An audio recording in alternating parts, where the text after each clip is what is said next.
Okay, we're looking today at Galatians 5:19 and following. Phanerade estin ta ergate sarkos, atina estin pornia, akatharsia, aselgia. But the works of the flesh are apparent or obvious or manifest, which are immorality. So porneia has been often translated fornication, but fornication in contemporary English usage refers to premarital sexual relations, and porneia is a much broader term encompassing any kind of immoral behavior, including prostitution, adultery, homosexuality, as well as premarital sex. So unless the context identifies the nature of the immorality, it's best to take it as a generic term. And that's relevant to interpreting Matthew 5:32-33 in the exception clause for divorce and remarriage that Jesus articulates there. Akatharsia, uncleanness, and uncleanness develops as a concept from its initial ritual reference and connotations, but it develops quickly, even in Moses, to include moral uncleanness and a broader term than immorality, but nonetheless implying wrongdoing of a morally turbid nature. Sensuality, a focus on inciting sensual lusts. Phanera is a predicate adjective with ta erga as the subject. Estin in this case would be gnomic given the nature of the case. The works of the flesh. Flesh here is two options. We could take work as an E and flesh as a T and say it's subjective. The flesh does these works.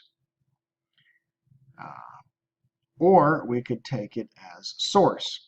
Now, the general rule of thumb is that you prefer the more specific use if possible, unless there are considerations that argue against it.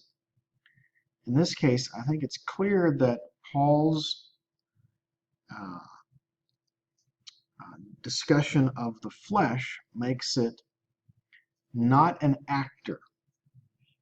Okay? The flesh does not act on its own.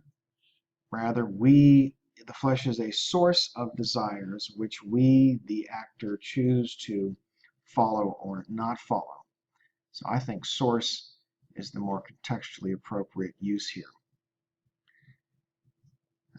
Which things are is an apposition to the works. Porneia, I already mentioned its significance, and it as well as akatharsia and aselgia, as well as all the other following words, are predicate nouns.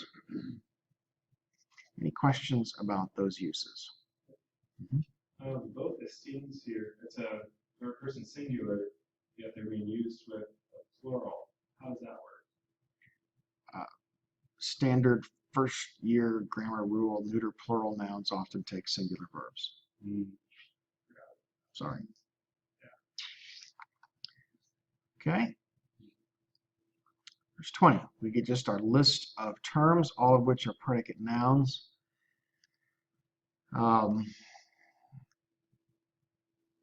This list is ripe for the proper application of the linguistic principles that you've been learning through Carson and Cotterola Turner, as well as ripe for misuse by people who do not. So, for example, my wife received an email this last week in which a certified RN was telling her that pharmacology is related to the Greek word pharmakia, which has its root in sorcery or witchcraft, and that tells us something about the associations of pharmaceuticals.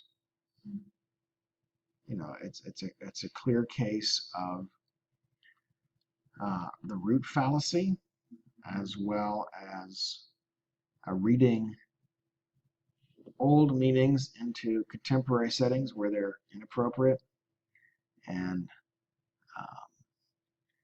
it's really discouraging when you find these things asserted with great confidence and certainty when you know it's all a bunch of baloney.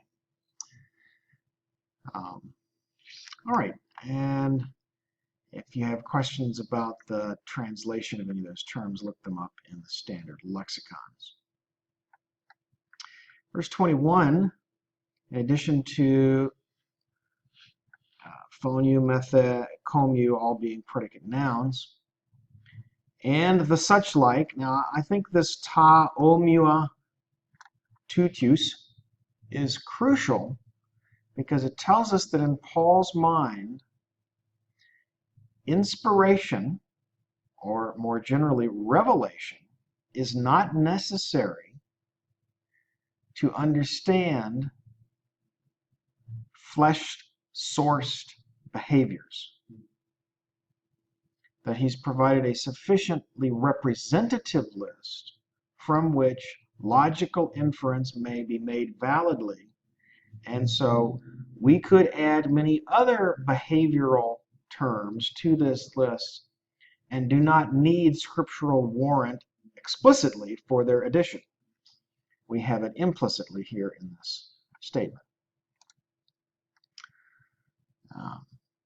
As I mentioned just a moment ago, before I started recording, I think pro-lego and pro-epon this verse provides a great example of how the Greek indicative mood does in fact grammaticalize temporal reference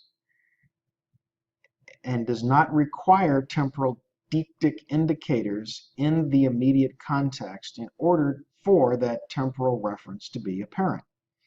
So we have no narrative line here. We just have a list of all the things that person's not to do.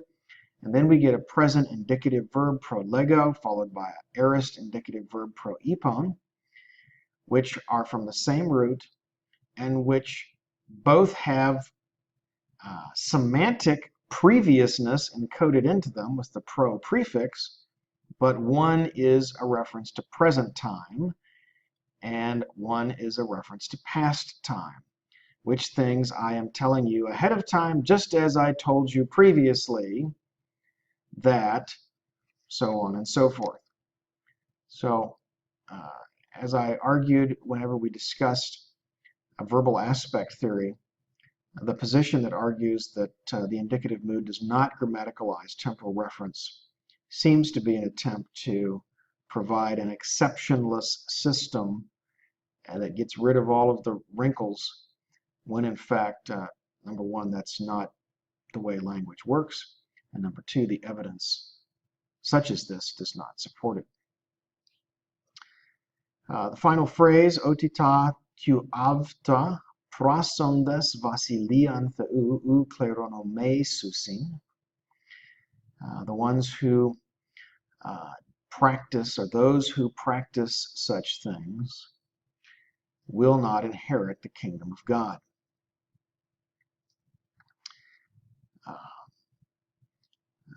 Ta omua is a predicate noun. Totius is a dative of reference.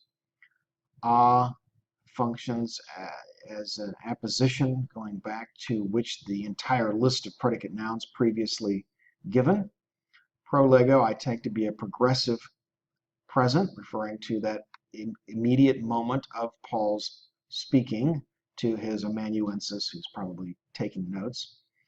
And pro-epon as a constative aorist, referring generally to his previous teaching while he was there in Galatia. Prosondes functions as a substantive participle, and I would take it as a progressive present use, indicating ongoing activity.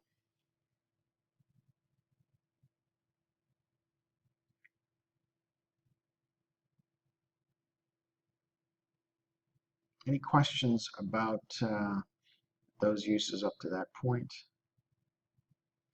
Okay, they will not inherit the kingdom. Kingdom's clearly a direct object. Kingdom of God depends on how you analyze the function of Vasilia. There is a verbal cognate, Vasilevo, I reign or rule. And so in that case, you could have a subjective genitive. The kingdom of God is that arena over which God rules. Otherwise, it could be regarded as the kingdom which belongs to God. And of course, that's true in that he purchased through Christ for himself all members of that kingdom. So there's a sense in which both of them are true. Which one Paul has in mind is probably impossible to determine. I do think that after a while you get set phrases that have a multi-layered embedded semantic content, and so they become carriers of more than an ad hoc X of Y relationship would carry. And in cases like that, then I'm comfortable acknowledging a plurality of senses. And they will inherit would be a gnomic future, which is just always the case, or will not inherit is always the case. Verse 22, o the karpos tu pneumatos esten agape chara irene macrothumian Christotes agathosune pistis. The fruit of the Spirit is love, joy, peace, patience, kindness, goodness, faith. Prautes, King James translates as meekness. Prautes, gentleness is a good gloss. I like it. A more expanded definition would be something like strength under control. Aristotle defines a lot of these virtues as medians between two extremes. And if I remember right, Aristotle's, and you'll find this in Stuart Custer's Treasury of New Testament Synonyms, Aristotle describes it as a key example of prautes is a wild horse that's been tamed. Its strength has been brought under control. And against such there is no law. Is would seem to be a gnomic stative, and law is simply a predicate noun. Any questions there on verse 23?